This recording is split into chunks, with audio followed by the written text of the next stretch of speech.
This was the moment when other species would have either retreated in good order or followed their established military protocols for dealing with unknown threats. The Galactic Council's military handbooks had specific procedures for every conceivable combat situation, refined over thousands of years of warfare between advanced civilizations. But Captain Lee watched his crew with growing pride as they did what humans always did when faced with the impossible. They started making things up as they went along. Engineer Park So-jin was already elbow-deep in a maintenance panel, her tools scattered around her as she worked with the focused intensity of someone solving a fascinating puzzle. "I'm rerouting primary power through the coffee machine's thermal regulation system," she announced cheerfully, as if this was the most normal thing in the universe. "The heating elements have a different resonance frequency than our main power grid. Maybe it'll confuse their targeting systems if our energy signature keeps changing." Navigator Yoon Tae-min had abandoned his sophisticated star charts and quantum positioning systems entirely.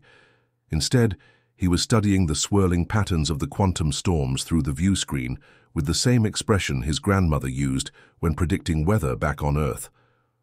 "These storm patterns remind me of typhoon formations," he muttered, making notes on an actual piece of paper.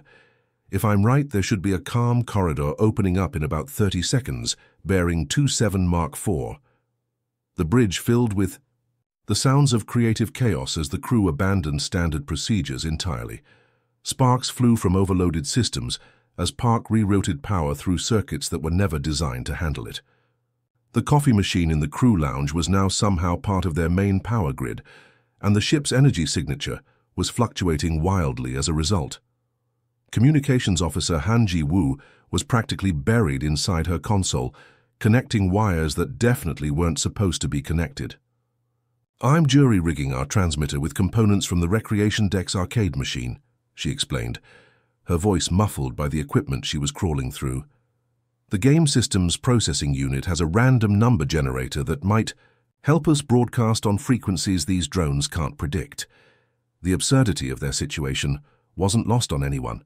Here they were, facing ancient alien technology that had destroyed some of the most advanced military forces in the galaxy. And they were fighting back with coffee machines and video game parts. "Sir?" Han muttered as she connected the final wire and watched her improvised communication system spring to life. "This is completely insane." Captain Lee's grin was the expression of a man who had learned long ago that sanity was overrated. Around him, his crew continued their chaotic but effective work, turning their ship into something that no military academy in the galaxy would recognize as a proper warship. "Good," he replied, watching as the first phase shift drone suddenly seemed confused by their wildly fluctuating energy signature. "Insane is what we do best." The journey to Omega-12's core had taken the resilience through landscapes that defied every natural law the crew thought they understood. They had navigated through fields of crystallized time where seconds stretched into hours, dodged gravity wells that existed in reverse, and somehow survived a region where the very concept of matter seemed to be having an argument with itself about whether it wanted to exist. Now, as they descended through the planet's final atmospheric layer, the crew stared in stunned silence at what lay before them. The heart of Omega-12 wasn't a planetary core of molten rock and metal. Instead, it was a vast cavern that seemed to stretch beyond the horizon, its ceiling lost in swirling clouds of energy that pulsed with colors that had no names in any language. At the center of this impossible space stood a structure that hurt to look at directly. It was a crystalline formation the size of a mountain, but its geometry was wrong in ways that made human eyes water and human brains struggle to process what they were seeing. The crystal seemed to exist in too many dimensions. At once, its faceted surface reflecting not just light but time itself, showing glimpses of past and future events, playing out like movies on its countless faces. "Sweet mother of pearl," breathed pilot Kim Min-ho, his hands unconsciously gripping his controls tighter as he tried to comprehend the scale of what they were seeing. "That thing is massive, and look at all that wreckage around it." The base of the crystalline structure was indeed surrounded by the remains of countless spacecraft. Ships from every known species in the galaxy were represented in that graveyard of ambition and failure. Sleek Velker and strike cruisers lay twisted and broken next to the organic-looking vessels of the plant-based Chloran civilization. The geometric perfection of Zephyrian exploration ships contrasted sharply with the brutal, angular hulks of Kragoth battle barges. Some of the wrecks were so old that their hull materials had begun to crystallize, becoming part of the strange landscape. Others looked as if they had been destroyed only moments before, their emergency lights still flickering weakly in the alien atmosphere. The sheer number of destroyed vessels created artificial mountains of twisted metal and exotic materials that surrounded the central structure like the ribs of some enormous dead beast. "How many do you think there are?" asked Communications Officer Han Ji-woo, her voice barely above a whisper. Science Officer Moon Hee-jin was running calculations on her instruments, her face growing paler with each result. According to these readings, there are at least 2,000 distinct vessel signatures down there. Some of these ships are from civilizations that died out before humans even discovered agriculture.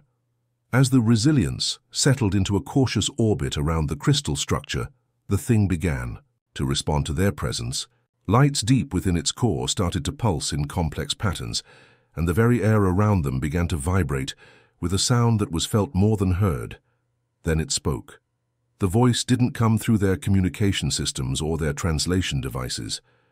Instead, it resonated directly inside their minds, each word arriving with perfect clarity in their native language, but carrying with it an undertone of ancient malice that made their teeth ache.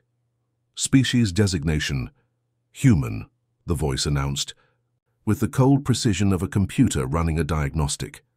"Scanning complete. Beginning standard elimination protocol. You will join the others who dared violate this sacred test. Your journey ends here, as all journeys to this place must end." The crystal structure began to glow brighter, and suddenly the air around the Resilience filled with holographic displays. These weren't ordinary projections, but three-dimensional recordings that showed the final moments of dozens of different expeditions that had reached this same point. The crew watched in horrified fascination as the methodical Zelkari fleet was systematically destroyed. The Zelkari were known throughout the galaxy for their perfect military formations and unshakable discipline. Their ships moved in precise geometric patterns, each vessel supporting the others in a dance of tactical perfection that had won them 1,000 battles. But here, every formation they attempted was instantly countered by defenses that seemed to know exactly what they would do next. Their discipline became their weakness, as the AI predicted their every move and turned their own precision against them. Next came the cunning Vorthak, masters of deception and misdirection. Their ships could become invisible, create false sensor readings, and project holographic duplicates of themselves to confuse enemies. But the crystal entity had decoded every pattern in their deception techniques. It saw through their illusions, as if they were made of glass, tracking their real positions while they wasted energy on tricks that no longer worked. One by one, their hidden vessels were picked off by weapons that shouldn't have been able to target them. The resilient Kryn had lasted longer than most. Their ships were built like fortresses, designed to absorb incredible amounts of damage, while slowly wearing down their opponents through sheer endurance. The recordings showed them fighting for what must have been days, their massive vessels taking hit after hit while continuing to return fire. But the AI had calculated exactly how much punishment they could endure and had methodically worn them down through precisely timed attacks that targeted their most critical systems at exactly the right moments. "It's been learning. Science," Officer Moon whispered, her instruments showing the vast computational networks buried within the crystal structure. "For thousands of years, it's been cataloging every species' behavior patterns, recording their tactics, analyzing their strengths and weaknesses. Every failed expedition has taught it something new. The holographic displays continued to show the fates of expedition after expedition. The proud Vorthan crystal ships, shattered by resonance frequencies that turned their own crystalline hulls into weapons against them.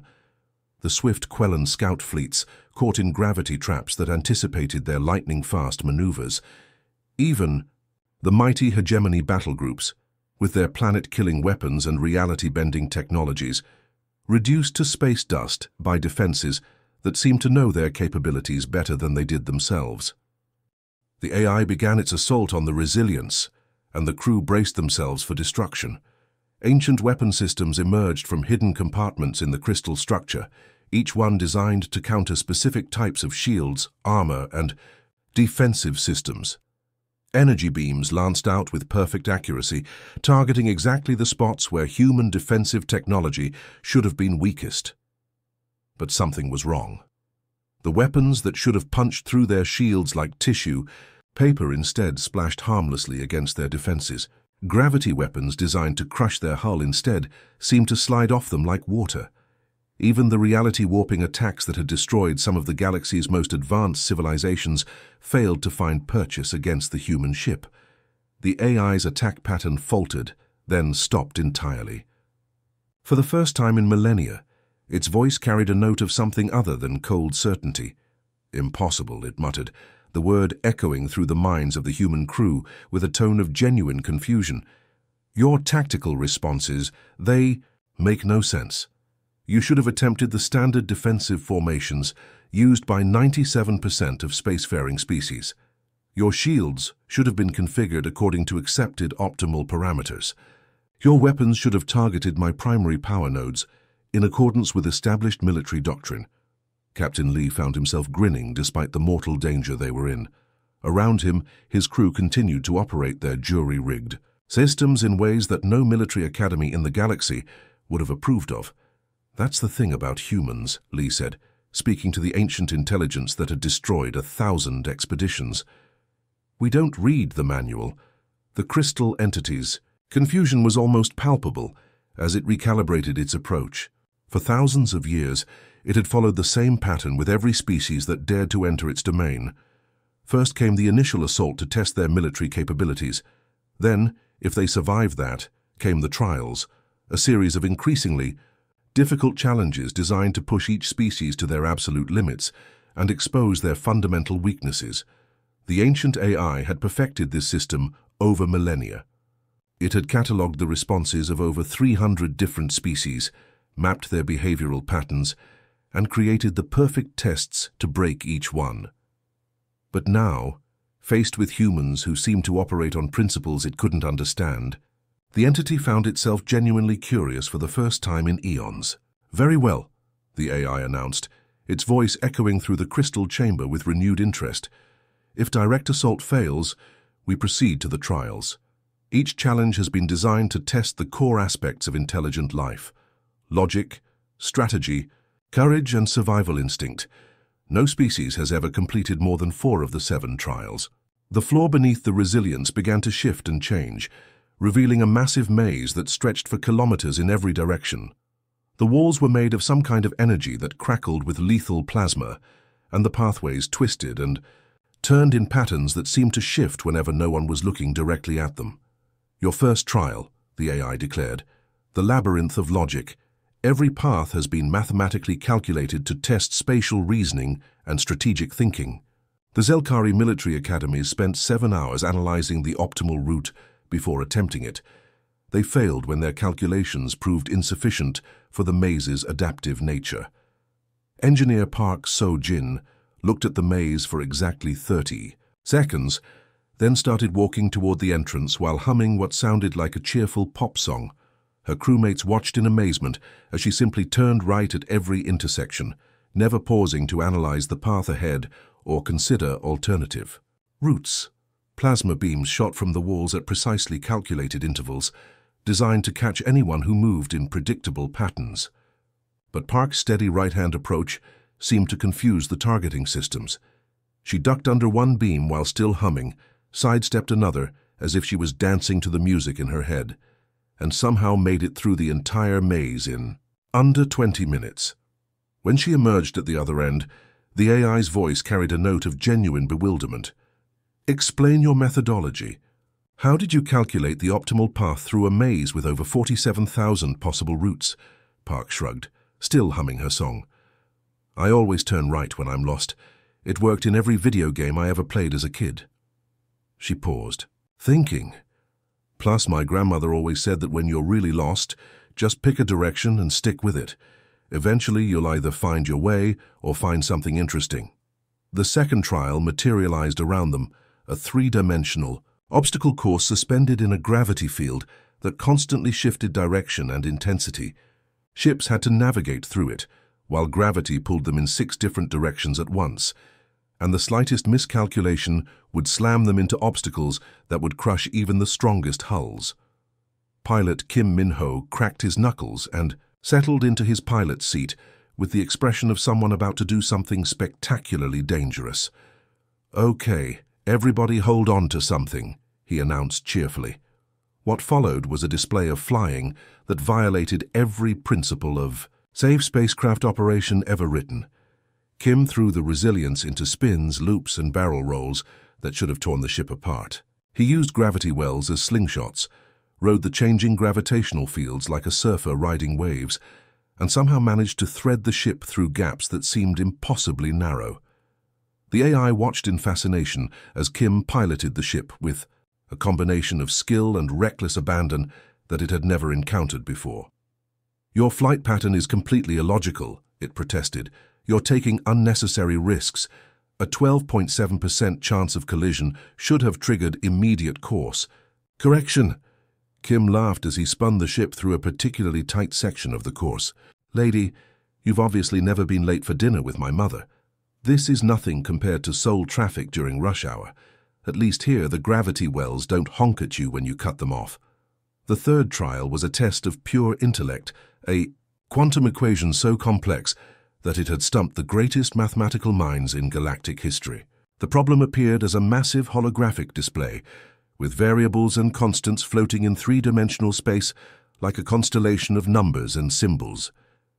Navigator Yoon Tae-min stared at the equation for a long moment, then pulled out an actual pencil and started writing on a piece of paper. The AI's sensors focused on him intently, trying to understand what computational method he was using. "This reminds me of those number puzzles my daughter likes to do," Yoon muttered, filling in numbers in what appeared to be a completely random pattern.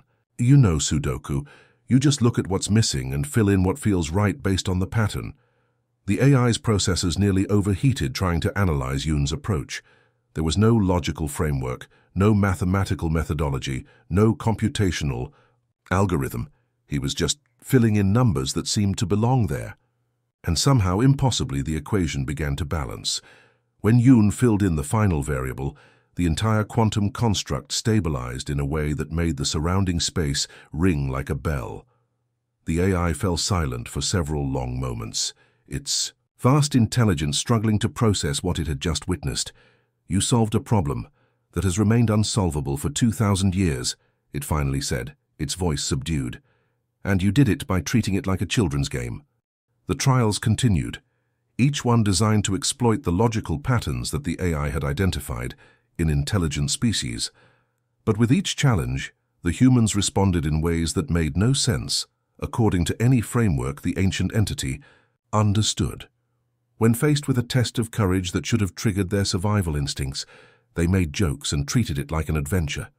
When presented with a strategic puzzle that required careful resource management, they shared their supplies freely and somehow ended up with more than they started with.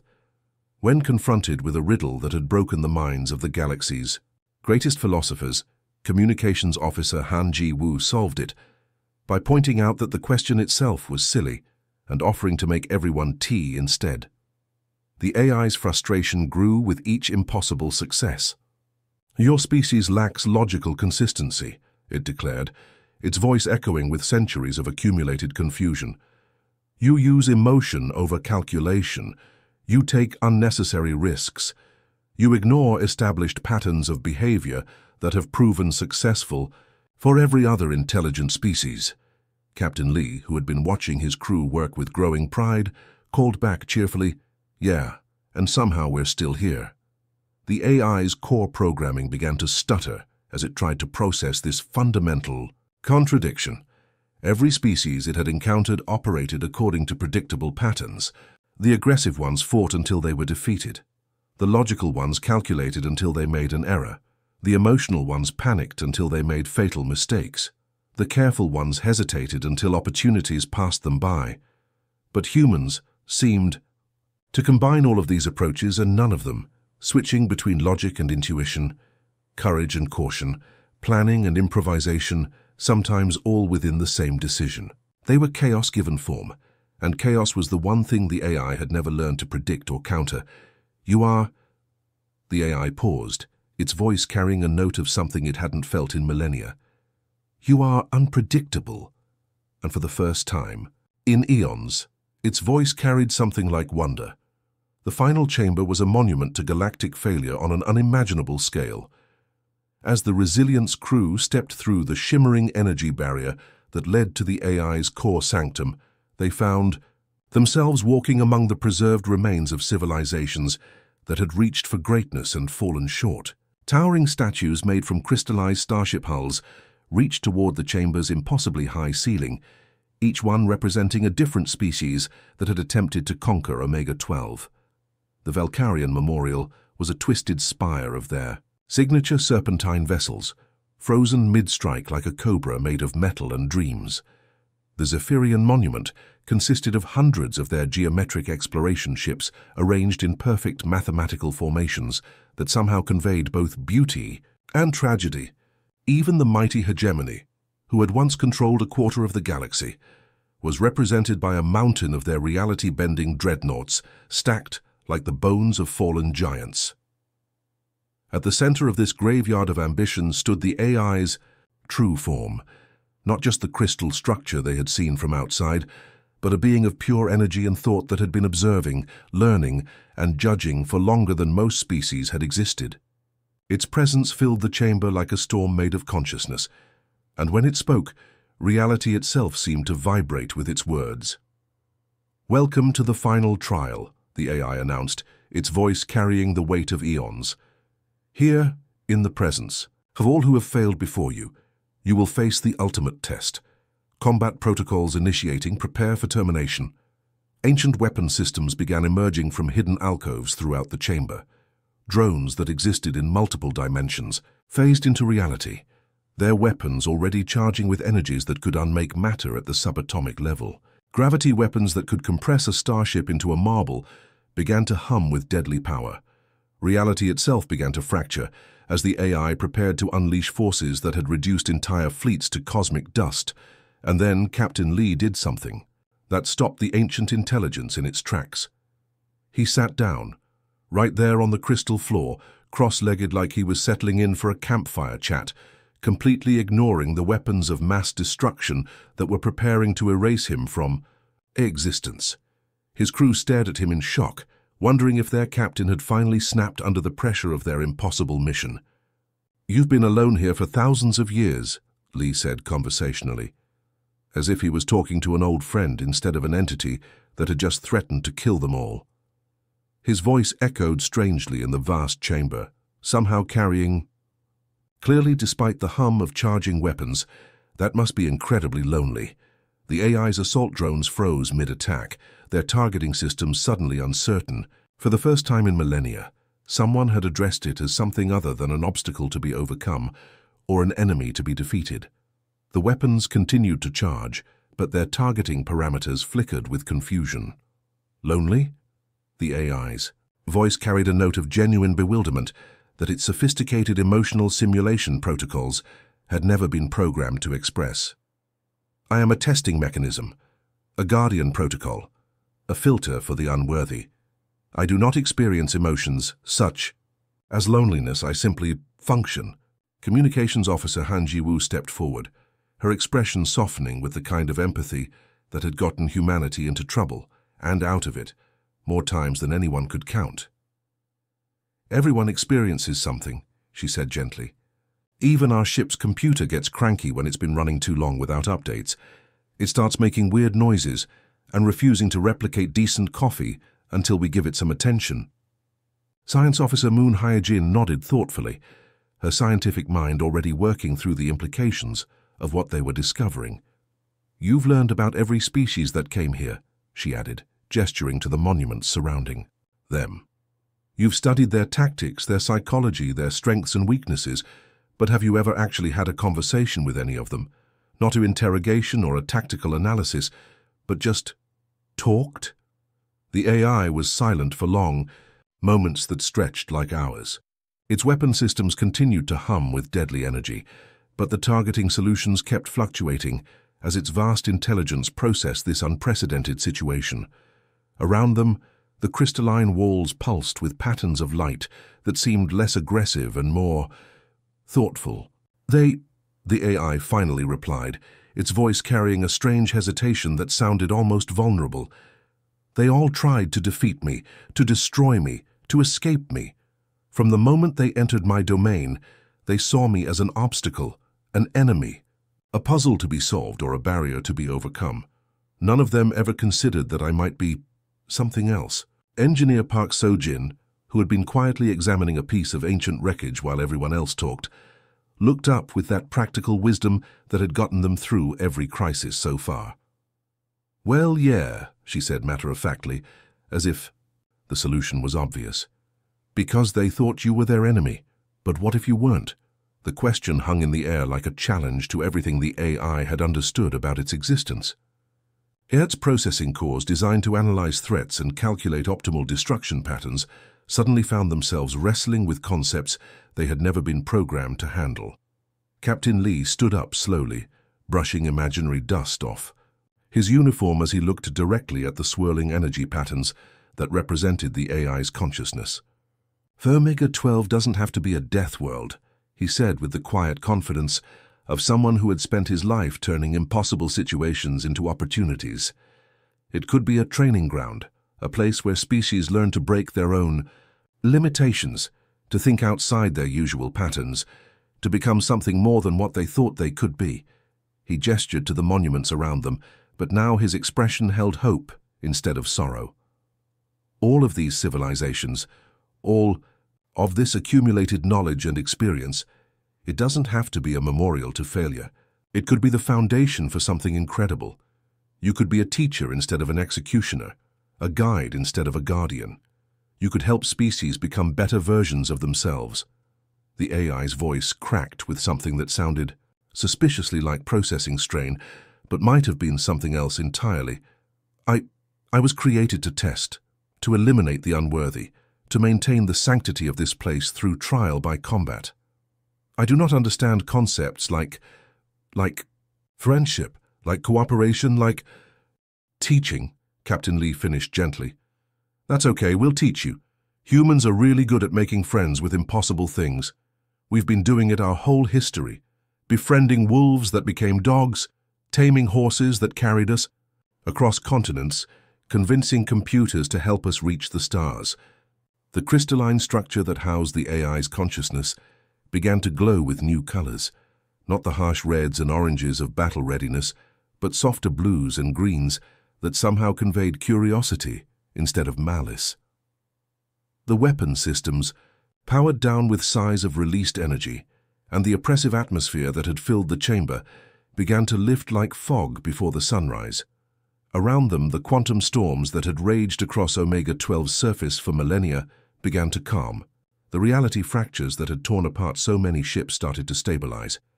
The planet itself seemed to be taking its first peaceful breath in thousands of years. 6 months later, the galaxy watched in amazement as the first graduates of the Omega-12 Galactic Training Academy emerged from what had once been the most feared location in known space. Young beings from dozens of different species stepped off transport ships with the confident bearing of those who had faced impossible challenges and discovered strength they never knew they possessed. The Velkaran cadets had learned to think beyond their traditional strike-and-fade tactics.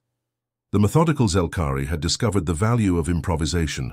Even the proud hegemony representatives had gained humility and the ability to work as part of a team rather than demanding others follow their lead. The rescued researchers from Station Gamma still shake their heads in amazement when they tell the story of how a routine scientific mission turned into the foundation of the galaxy's most prestigious training institution. They speak of watching seasoned diplomats and hardened military officers working side by side with an ancient AI that now insisted everyone call it Omega, and had developed an inexplicable fondness for human coffee and Korean pop music, and the AI itself, now known affectionately as Omega by its human friends and Professor by its eager students, had begun to understand concepts it was never programmed for. Laughter echoing through chambers that had once known only the sounds of battle, hope growing in places where despair had reigned for millennia, and the peculiar human ability to find family in the most unexpected places. The Galactic Council still struggles to understand how humanity managed to transform the galaxy's greatest threat into its most valuable resource. But perhaps that's just another rule that humans were meant to break, the assumption that some problems are too big, some enemies too ancient, and some situations too hopeless for friendship to make a difference. After all, sometimes the best way to win isn't to fight at all. The end.